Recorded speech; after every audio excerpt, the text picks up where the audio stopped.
नमस्कार दोस्तों, मेरा नाम है धीरेन्द्र और आप देख रहे हैं कॉमिक्स एनिमल। दोस्तों, ये जो सर्वनायक विस्तार है ये अपने समय की एक बहुत ही बहुचर्चित सीरीज़ रह चुकी है और अभी हाल ही में इस सीरीज़ का 5वां भाग, 5वीं कड़ी प्रकोष्ठ के कैदी, इस कॉमिक्स को बाज़ार में उपलब्ध करा दिया गया है गुप्ता बंधुओं द्वारा। सो जो गुप्ता बंधुओं की जो तिकड़ी है उसके उनमें जो दो बड़े भाई हैं उन्होंने अपने अपने प्रकाशन बैनर के तले इसको बाज़ार में उतारा है। मेरे हाथ में है संजय गुप्ता जी द्वारा प्रकाशित ये कॉमिक्स, और इसी कॉमिक्स को उनके छोटे भाई मनोज गुप्ता जी ने भी मार्केट में उतारा है। देखिए, कहानी सेम ही है और मैं फ़िलहाल उतना हैवी कलेक्टर नहीं हुआ हूँ कि मैं सेम कहानी के भी डिफरेंट वेरिएंट्स लेता रहूँ। So I just picked one out of those two. आप भी अपनी चॉइसेस बनाने के लिए स्वतंत्र हैं। हाँ, इस कॉमिक्स के बारे में बात करते हैं फ़िलहाल, और मैं खासकर मुखातिब होना चाहता हूँ उन भाइयों से जिन्होंने इस कॉमिक्स के, इस सीरीज़ के पहले के 4 पार्ट्स या तो नहीं पढ़े हैं या फिर पढ़कर भूल चुके हैं। तो दोस्तों, वक्त आ गया है, आप फिर से वापस जाएं, उन 4 कॉमिक्स को ढूंढ निकालें, उनको पढ़ें, एक रिवीजन कर लें ताकि आप एक कॉन्टेक्स्ट सेटिंग अच्छे से कर पाएँ और फिर इस कहानी का जो जो निरंतरता है कहानी की उसको समझ पाएँ। एक कंटिन्यूटी बनी रहेगी आपकी। मैं क्विकली आपको दिखा भी देता हूँ कि पहले के 4 पार्ट्स कौन से थे, खासकर उन भाइयों को जिनको बिल्कुल भी अंदाज़ा नहीं है। मौत का मैराथन इसका फर्स्ट पार्ट है जो कि सन 2015 में आया था मेरे ख्याल से, और सेकंड पार्ट था विषपुत्रों का आगमन। थर्ड पार्ट वाज दिस विष क्षेत्र संरक्षणम, और फोर्थ पार्ट था दोस्तों ये स्वर्ण नगरी की तबाही। तो ये 4 पार्ट्स इसके पहले के हैं, आप इसको ज़रूर पढ़ डालिए। मुझे कुछ क्वेरीज आई हैं, कुछ मित्रों ने मुझसे पूछा कि इस कॉमिक्स को पढ़ने का सही तरीका क्या होना चाहिए, क्योंकि एक सीरीज़ का पार्ट है और जिस सीरीज़ का पार्ट है वो एक दूसरी सीरीज़ का एक्सटेंशन सॉर्ट ऑफ है। तो उन भाइयों को, उनकी दुविधा को मैं दूर करूंगा इस वीडियो के अंत में। फ़िलहाल हम शुरुआत करते हैं आज के इस रिव्यू वीडियो की, जिसमें हम बात कर रहे हैं प्रकोष्ठ के कैदी की। तो आइए दोस्तों, सबसे पहले इस वीडियो की शुरुआत करते हैं इस कॉमिक्स के पीछे की टीम के बारे में थोड़ा सा जानकर एक जायज़ा ले लेते हैं। जैसे कि आप देख पा रहे हैं, परिकल्पना की है नितिन मिश्रा जी ने, लेखन का काम संभाला है श्रीमान मंदार गंगेले जी ने और अनुराग सिंह जी ने, चित्रांकन देखा है हेमंत कुमार जी ने, और इंकिंग की है जगदीश कुमार जी ने, रंगों से सजाया है इसको भक्तरंजन जी ने, और शब्दांकन है निशांत पराशर का। और अब अगर आप ये टाइटल कवर देखें तो ये भी हेमंत जी का ही रचा हुआ है और जगदीश जी की इंकिंग इसमें साफ देखी जा सकती है। पर्सनल चॉइस की बात करें तो मुझे ये टाइटल कवर कुछ खास पसंद नहीं आया, और बैक कवर की बात करें तो ये फिर भी थोड़ा बेटर है। I like it more than the front cover.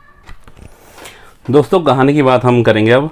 तो इस कहानी की परिकल्पना की है नितिन मिश्रा जी ने, और उस परिकल्पना को, उस हाइपोथेसिस को कहानी के धागों में बड़ी ही खूबसूरती से पिरोया है मंदार गंगेले जी ने और अनुराग सिंह जी ने, और एक अच्छा प्रारूप तैयार किया है उन्होंने उस कहानी का। बहुत ही इंटरेस्टिंग लगती है जब उसे आप पढ़ते हैं। तो कहानी का मैं आपको थोड़ा सा बता देता हूँ क्या प्रीमाइसेस है कहानी का। तो जैसे कि आप और हम जानते हैं कि सिंस टाइम इमेमोरियल, आदिकाल से राक्षस जाति और देव जाति के बीच में युद्ध होता आया है, और अक्सर ये जो राक्षस लोग हैं इन्होंने ये छल या फिर बल के माध्यम से देवताओं के ऊपर थोड़ा सा उनके ऊपर शक्ति प्राप्त करना, उनके ऊपर विजय प्राप्त करने की कोशिश करते रहते हैं, और अक्सर मुँह भी खाते हैं इस प्रोसेस में। राक्षस राज चंडकाल ने कई वर्षों पूर्व देवनगरी पर आक्रमण किया था एक महाशक्ति को चुराने के लिए, और वो देवनगरी जो प्रेजेंट टाइम में स्वर्ण नगरी है, उस टाइम उस देवनगरी के जो सेना नायक थे उनका नाम था मृत्युंजय, जो कि धनंजय के पूर्वज ही थे। तो उन्होंने चंडकाल को धूल चढ़ा दी थी। Now cut to present time, वही चंडकाल, वही राक्षस जाति का आखिरी वंशज अब वापस आ चुका है पूरी तैयारी के साथ, और उसने अटैक किया है स्वर्ण नगरी पर उसी महाशक्ति को पाने के लिए।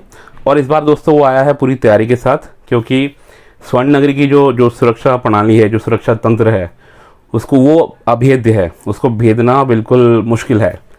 दोस्तों, गौर करना है, मैंने यहाँ पे टर्म जो यूज़ किया है अभेद्य, वो किसी पर्पस के लिए किया है। अभेद्य जिसको something that cannot be penetrated, impenetrable, indestructible. और आप लोगों को टाइटैनिक के संदर्भ में ही कुछ बताना चाहूँगा। टाइटैनिक के बारे में एक बहुत ही पॉपुलर वर्ड यूज़ किया गया था, इट इज़ अनसिंकेबल। और उसके बाद जो हुआ वो हिस्ट्री है और आप सब जानते हैं। और एक हिंट भी है मेरा आपके लिए कि यहाँ मैंने ये कंपैरिजन क्यों ड्रॉ किया। तो दोस्तों कहानी मैंने पढ़ी, कहानी बहुत ही अच्छी है, कहानी के सभी पात्र बहुत अच्छे हैं।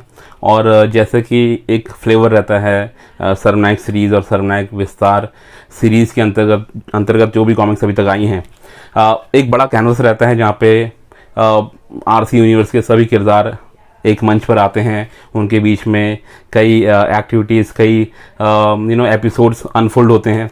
सो उसको बरकरार रखा है। ये कहानी इस तरह से बुनी गई है कि मतलब रीडर्स का जो एक एक्साइटमेंट लेवल होता है वो क्रिएट हो जाता है, और फिर जो उसका इंटरेस्ट पैदा होता है वो बरकरार रहता है इस पूरी कहानी के दौरान। ऐसा नहीं कि मतलब स्पर्ट्स में कोई चीज़ अच्छी है या नहीं है। थ्रू आउट आपको मज़ा आएगा ये कहानी पढ़ने में। और जितने भी किरदार इसमें प्रेजेंट किए गए हैं वो जस्टिफाइड हैं और सही तरीके से उनके साथ न्याय किया गया है। एक पैरेलल स्टोरीज चलती रहती हैं जो कि आई थिंक बाय नाउ हम सब समझते हैं कि एक यूएसपी है सर्वनायक और सर्वनायक विस्तार सीरीज़ की। तो वो यहाँ पे हमको बखूबी देखने को मिलती है। मुझे जो चीज़ सबसे अच्छी लगी वो ये लगी कि स्वर्ण नगरी को आज तक हमने जिस रूप में देखा वो ये था कि सिर्फ धनंजय को ही आगे फ्रंट पे रखा गया है, as if Dhananjay is the only sole custodian of Swarn Nagari, और बाकी कोई खास किरदारों के साथ हमको मतलब रूबरू नहीं करवाया गया है। यहाँ पे 3 नए किरदार दिखाए गए हैं, उनके नाम शायद सामवेद, ऋग्वेद और यजुर्वेद इस तरह से दिए हुए हैं। और ये तीनों व्यक्तियों का इंडिविजुअल रिस्पॉन्सिबिलिटीज़ है। ये बेसिकली स्वर्ण नगरी की जो सुरक्षा प्रणाली है, जो उनका डिफेंस मैकेनिज्म है, वो इनकी रिस्पॉन्सिबिलिटी है, तो ये उसका ख्याल रखते हैं। सो धनंजय के साथ फर्स्ट टाइम 3 और ऐसे किरदार आपको दिखेंगे जो कि रिस्पॉन्सिबिलिटी शेयर कर रहे हैं जहाँ तक हम स्वर्ण नगरी की बात करते हैं। और जैसे कि आप जानते हैं स्वर्ण नगरी जो है वो एक अलग सी दुनिया है समुद्र के तले, जिसको एक विशेष सुरक्षा कवच में ढका हुआ है और बाहरी दुनिया से बिल्कुल दूर है। मतलब पीपल लाइक जैसे जो कोई स्कूबा डाइवर्स वगैरह होंगे या कोई समुद्र के अंदर आते हैं या कुछ पनडुब्बी के माध्यम से, तो आपको ये कभी दिख ही नहीं सकती। You can see through this स्वर्ण नगरी। सो इस तरह से इसका प्रोडक्शन वगैरह काम चलता आ रहा है, तो वो सब आपको देखने को मिलेगा and it has become really interesting.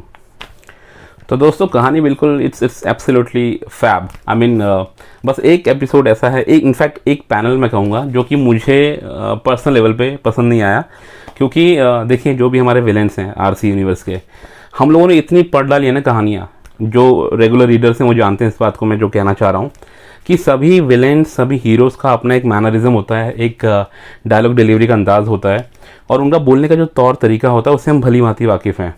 जैसे महात्मा कालदूत हैं तो वो मतलब बड़ बोले महात्मा के तौर पे उनको हम जानते हैं कि all talk no work sort of personality है उनकी, और बहुत ही गुरूर में रहते हैं, लेकिन वो एम्प्टी वेसल्स वाला किस्सा हो जाता है उनके साथ। तो यहाँ पे जो चंडकाल है, ये चंडकाल ऐसा विलन है, he is one of the fiercest and the most serious villains I have ever seen. So top 2 villains जो मेरे हिसाब से हैं आरसी में, वो हैं एक चंडकाल है, I will place him on the top of the tree of the table, और जो महामानव है वो दूसरे नंबर पे आते हैं। सो एक पैनल है जहाँ पे नागराज मुखातिब होता है चंडकाल से, तो नागराज एकदम चौंक जाता है कि अरे चंडकाल। सो चंडकाल का जो रिस्पॉन्स था इसमें, तो this is very very unlike Chandkaal. ये महात्मा कालदूत की ज़्यादा याद दिलाता है। तो चंडकाल जब अब उसका नाम लिया जाता है चंडकाल करके, तो ऐसा बोलता है, चंडकाल नहीं, रक्ष सम्राट, तंत्र शक्तिधारी महान चंडकाल बोल तुच्छ नाग। मतलब देखिए चंडकाल का नेचर ऐसा रहा है ना, ही डजंट बॉदर अबाउट द पेटी पीपल, ह्यूमंस।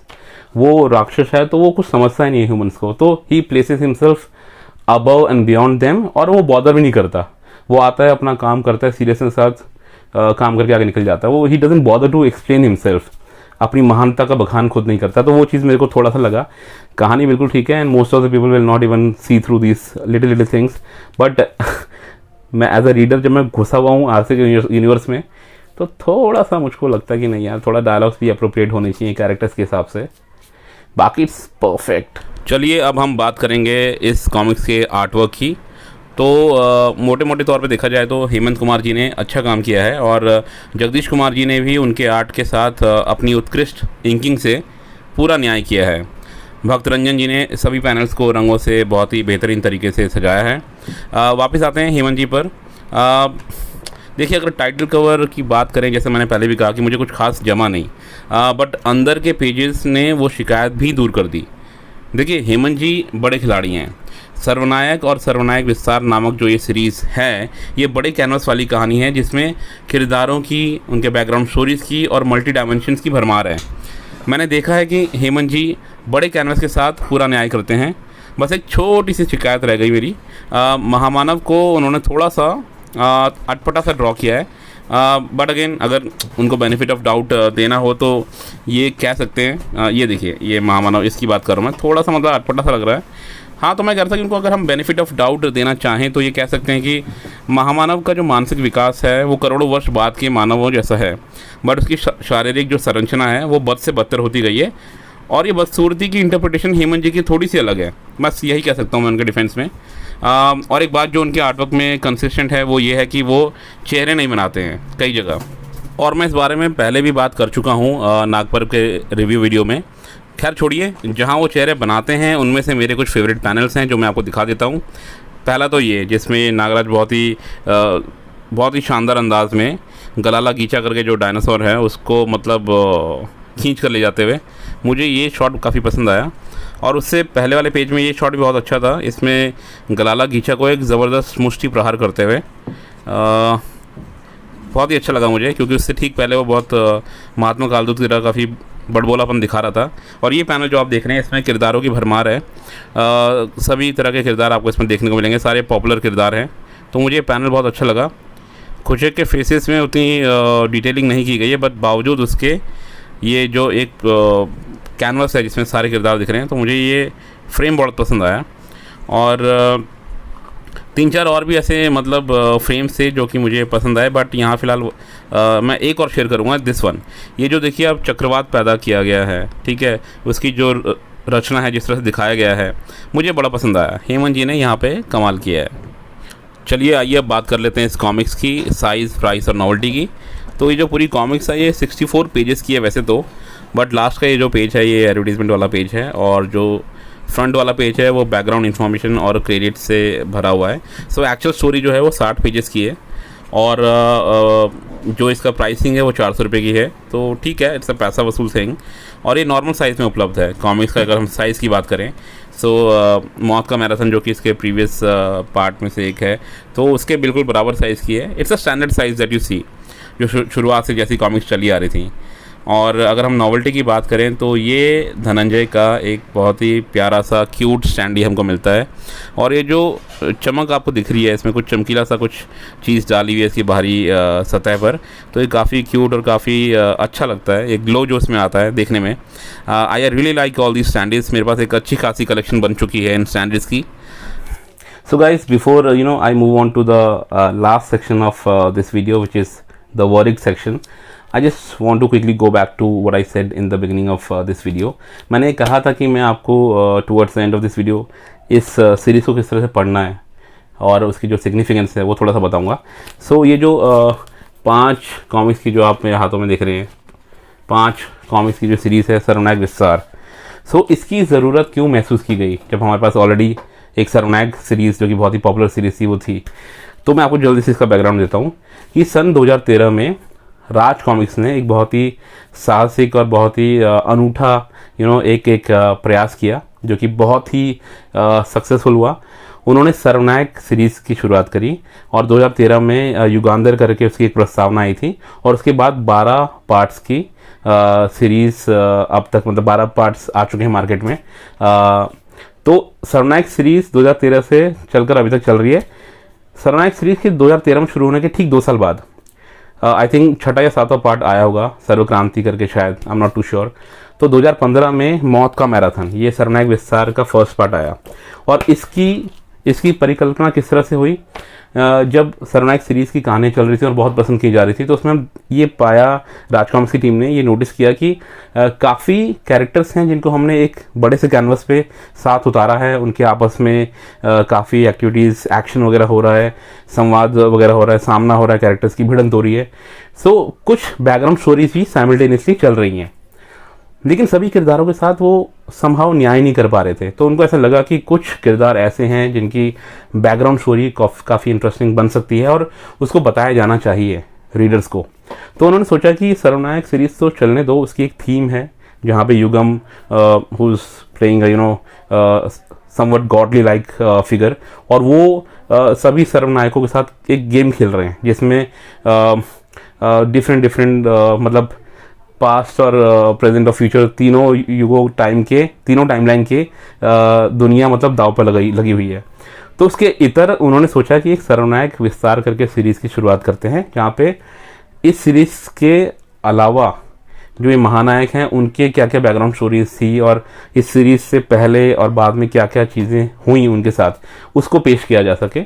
और एक एक्सटेंशन इसलिए उन्होंने सोचा कि सर्वनायक सीरीज़ का बनाया जाए, और फिर एग्जिस्टेंस में आई सर्वनायक विस्तार सीरीज़। तो इसमें आप जैसे कि देख पाएंगे कि किरदार वही हैं, लेकिन उनकी कहानियों के लिए एक और आउटलेट मिल गया है। तो इसीलिए ये कॉमिक्स आप देख पा रहे हैं दो अलग अलग फॉर्म में, सर्वनायक सीरीज़ और सर्वनायक विस्तार सीरीज़। और जहाँ तक पढ़ने की बात है तो दोस्तों, अगर आपने अभी तक दोनों सीरीज़ ही नहीं पढ़ी है तो मैं आपसे रिक्वेस्ट करूँगा, थोड़ा सा पेशेंस वाली बात है। आप अभी प्रकोष्ठ के कैदी को खरीद के रख लें, लेकिन पहले के जो पार्ट्स हैं आप पहले उनको लें, सर्वनायक सीरीज़ को एक बार पढ़ लें, क्योंकि सर्वनायक सीरीज़ को पढ़ना कहानी के परिप्रेक्ष्य में मतलब ज़रूरी नहीं है, क्योंकि कहानी थोड़ी अलग चलती है उससे, परंतु मैं चाहता हूं कि आप उस कैनवस को समझें जिस कैनवस पे ये सारे कैरेक्टर्स को पेश किया गया है। तो उसके लिए आपको सर्वनायक सीरीज़ पढ़ना बहुत ज़रूरी है। आप सारी कॉमिक्स ले डालिए, मार्केट में अवेलेबल है, गुप्ता बंधु ने भी हाल ही में निकाली है, उनको खरीदें, उनको पढ़ें, और फिर आप सर्वनायक विस्तार पे आएँ और दोनों सीरीज़ का आनंद उठाएँ। कॉन्टेक्चुअल हैं दोनों सीरीज़, डायरेक्ट कनेक्शन नहीं हो सकता है, लेकिन अगर आपने सर्वनायक सीरीज़ पढ़ी हुई है तो आपको सर्वनायक विस्तार और बेहतर तरीके से समझ में आएगी। नहीं तो कॉन्स्टेंटली आपके दिमाग में घूमता रहेगा कि आपने कोई लार्जर पार्ट, कोई लार्जर कॉन्टेक्स्ट कुछ मिस कर दिया है और आप ऐसी बस हवा में मतलब घूम रहे हैं। तो ये सही तरीका पढ़ने का। दोनों सीरीज़ को जल्द से जल्द पढ़ डालिए, थोड़ा टाइम लगेगा but hey what's a hurry, enjoy करके पढ़िए कॉमिक्स को। सो ऑल इन ऑल बहुत ही बेहतरीन कहानी है। सभी कॉमिक्स को, सभी टाइटल्स को बिंदास पढ़ डालिए, आपको बहुत मज़ा आएगा, आप इंजॉय करेंगे। सुनने में लग रहा है कि भाई 13 पार्ट्स सर्वनायक सीरीज़ के और 5 पार्ट्स सर्वनायक विस्तार सीरीज़ के, लगभग 18 कॉमिक्स। भाई 18 कॉमिक्स कौन पढ़ेगा, वो भी डाइजेशन सारी मोटी वगैरह। But once you sit down to read it, then वक्त का पता ही नहीं चलेगा। आप देखिए खुद पढ़ के, बहुत मज़ा आएगा। तो दोस्तों फाइनली अब हम लोग वर्ड इट के बारे में बात कर लेते हैं। So I think it's quite obvious, कहानी बहुत ज़बरदस्त है, आर्ट वर्क भी बहुत अच्छा है, एक दो बातों को अगर आप इग्नोर करें तो। और सबसे बड़ी बात, सबसे अहम बात, इस कहानी प्रकोष्ठ के कैदी के लास्ट पेज में आपको एंड में नीचे बॉटम राइट में एक मैजिकल वर्ड दिखेगा, समाप्त। सो दोस्तों ये कॉमिक्स जो है, ये जो सीरीज़ है वो आधिकारिक तौर पर पूरी कर दी गई है राज कॉमिक्स पर संजय गुप्ता द्वारा इस पार्ट के साथ। इसके आगे के पार्ट्स भी आते रहेंगे, बट वो डिपेंड करता है कि हर एक पार्ट जो अब आएगा उसकी मार्केट में एक्सेप्टेंस कैसी रहती है, दर्शक उसको कितना पसंद करते हैं। पसंद करेंगे, पॉपुलैरिटी बढ़ेगी, लोगों को इंटरेस्ट आएगा, तो फिर पब्लिशर का भी उसमें इंटरेस्ट बढ़ेगा और वो फिर आगे वाले पार्ट्स लेके आएंगे। फिलहाल अभी इतना डिसाइड हुआ है कि जो अगला पार्ट लेकर आएंगे इसी कड़ी में, रेत का शहंशाह उसका नाम रखा गया है। इसकी कहानी ऑलमोस्ट क्या कंप्लीट है, अब इसके आर्टवर्क पे काम चल रहा है और सब कुछ ठीक रहा तो इस साल के अंदर ही, ये साल ख़त्म होते होते ही वो कॉमिक्स बाज़ार में आ जाएगी। और इसके बाद की भी एक कहानी के बारे में अभी चल रही मंत्रणा, बातचीत चल रही है, कहानी लिखी जा रही है। उसका नाम है स्वर्ण शत्रुओं का महासंग्राम। उसका अभी नाम टेंटेटिवली सोचा गया है, आई जस्ट रिपीट, स्वर्ण शत्रुओं का महासंग्राम। सो लेट्स सी, अभी तो फिलहाल ये नाम सोचा गया है, बाकी जब कहानी लिखते लिखते क्या रूप अख्तियार करती है, किस दिशा में जाती है और उसका नाम क्या होता है eventually, we don't know, will have to see. फिलहाल मैं यही कहूँगा कि आप लोग अपने रंग रूप का ख्याल रखें, क्योंकि जून की तपती गर्मी में बहुत ज़रूरी है कि आप अपने आप को हाइड्रेटेड रखें, काम करें, मौज मस्ती लें जीवन में और कॉमिक्स पढ़ते रहें। जल्दी मिलूँगा मैं आपको एक नई कहानी के साथ, एक नए किरदार के साथ। तब तक मुझे इजाज़त दीजिए, गर्मी बहुत है, मैं भी थोड़ा जस्ट टेक अ बाथ और मैं भी कुछ ठंडा वंडा पी के मस्त रहता हूँ। Good bye.